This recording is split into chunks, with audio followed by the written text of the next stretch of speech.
que amo quando amo a meu Deus? Quem é aquele que está acima da minha alma? É por minha alma, portanto, que subirei até ele.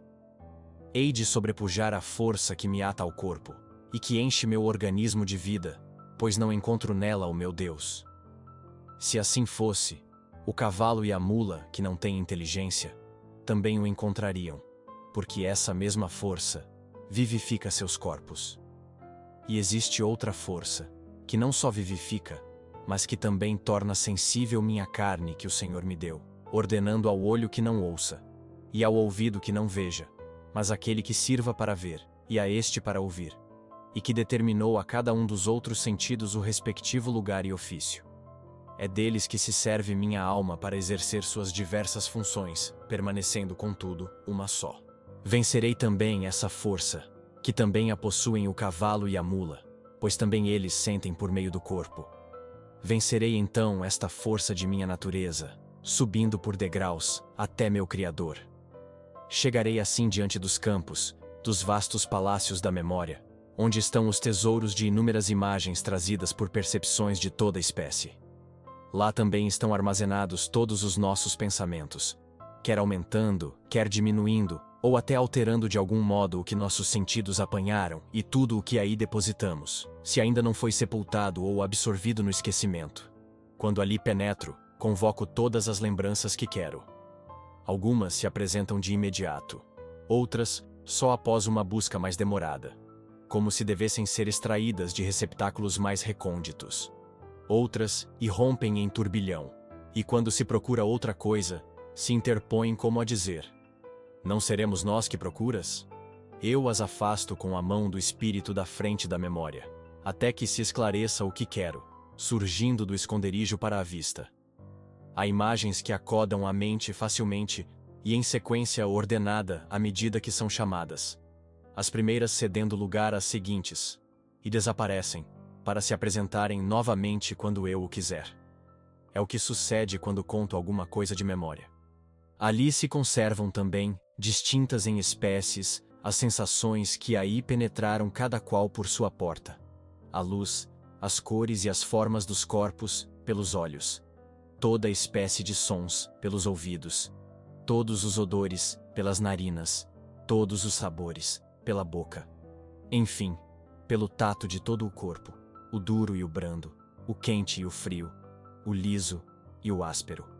A memória armazena tudo isso em seus vastos recessos, em suas secretas e inefáveis sinuosidades, para lembrá-lo e trazê-lo à luz, conforme a necessidade.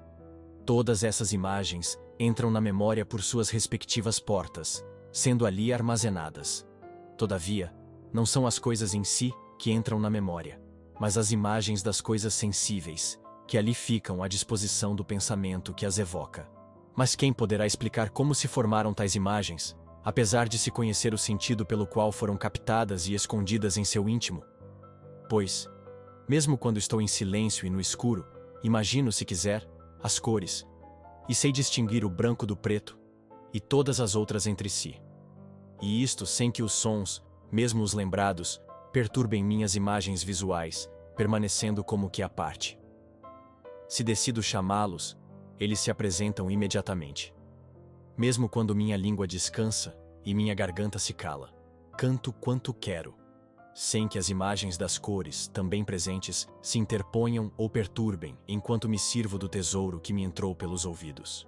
Do mesmo modo, ocorre com as demais impressões, introduzidas e armazenadas em mim, por meio dos outros sentidos, posso recordar a meu talante. Distingo o aroma dos lírios do das violetas, sem cheirar nenhuma flor, e sem provar nem tocar em nada, mas apenas com a lembrança. Posso preferir o mel ao arrobe e o macio ao áspero. Tudo isto realizo interiormente, no imenso palácio da memória. Ali eu tenho as minhas ordens: o céu, a terra e o mar, com tudo o que neles pude perceber, com exceção do que já me esqueci. Ali encontro a mim mesmo. Recordo de mim e de minhas ações, de seu tempo e lugar, e dos sentimentos que me dominavam ao praticá-las. Ali estão todas as lembranças do que aprendi, quer pelo testemunho alheio, quer pela experiência. Deste mesmo manancial provêm as analogias entre fatos de minhas experiências pessoais, ou em que acreditei baseado nas experiências prévias. Ligo umas e outras ao passado, e medito no futuro, nas ações, nos acontecimentos, nas esperanças, e tudo como se estivesse presente. Farei isto ou aquilo. Digo para mim, nesse vasto universo de minha alma, repleto de imagens de tantas e tão grandes coisas. E disso, tiro esta ou aquela conclusão. Oh, se acontecesse isto ou aquilo.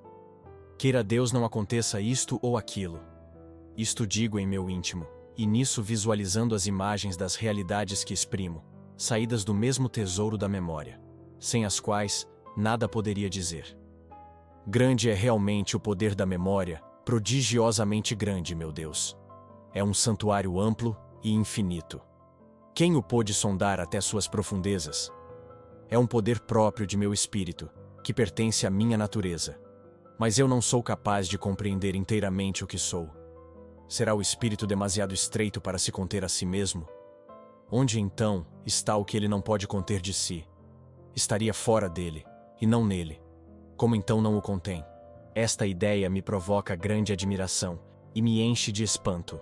Viajam os homens para admirar as alturas dos montes, as grandes ondas do mar, as largas correntes dos rios, a imensidão do oceano, a órbita dos astros, e se esquecem de si mesmos. Nem se admiram que eu fale dessas coisas, sem vê-las com os olhos.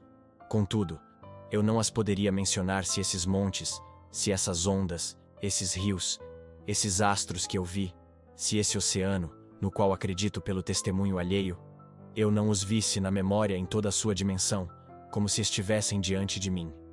Mas quando eu os vi com meus olhos, eu não os absorvi. Não são as coisas que se encontram dentro de mim, mas apenas suas imagens.